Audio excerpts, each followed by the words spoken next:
Ouais, ça fait extrêmement plaisir. C'était l'objectif et il est atteint et ça fait vraiment du bien. Ouais, c'était, je pense, la meilleure manière de conclure. Ça s'est passé très bien du début à la fin. Voilà, il n'y a pas eu de grosses erreurs. Voilà, et c'était mon objectif, c'était d'être régulière sur toute la compétition et d'arriver à gagner en étant régulière. Donc l'objectif est atteint et ça pouvait pas mieux se finir du coup cette saison. Je savais qu'il y avait toute ma famille qui allait venir, mes parents, mon frère, et avec une bonne team de supporters. Ça, je le savais avant et ça me faisait plaisir, mais ça me stressait quand même un petit peu. Ça met toujours un petit peu de pression en plus, déjà que la pression, elle est là. J'ai préparé en amont la compétition. Enfin, je l'ai préparé en me disant qu'il serait là et qu'il fallait que je tourne ça en force. Et c'est vraiment ce qui s'est passé. Je me suis juste dit qu'il fallait que je me fasse plaisir en fait, et que si je me faisais plaisir, il y allait tout qui allait découler derrière. J'allais bien grimper, du coup j'allais être heureuse et du coup tous mes proches qui sont là allaient pouvoir partager ce bonheur avec moi. J'étais en première position après les qualifications.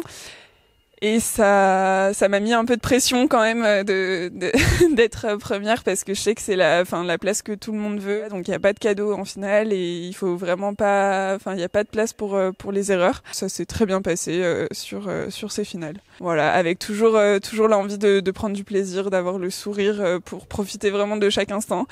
Et voilà, et ça restera un très bon souvenir cette compétition. Ouais, c'est vrai que ça c'est compliqué, c'est quelque chose que j'ai toujours eu du mal à gérer, les duels contre les copines. Après, heureusement, on avait avec nous présente ici Émilie Chaman qui est notre préparatrice mentale.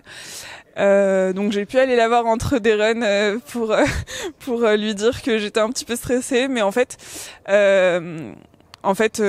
j'en avais pas besoin parce que je savais que je devais faire mon run à moi.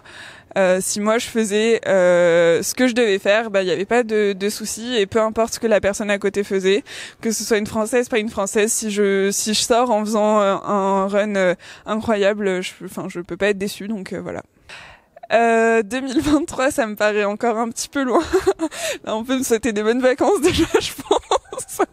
Et puis après, oui, pour la saison 2023, y a quand même de grosses échéances qui arrivent.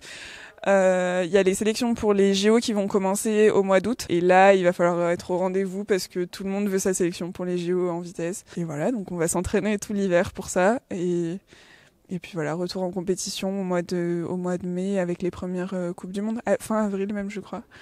Et voilà, ça va être incroyable la saison prochaine.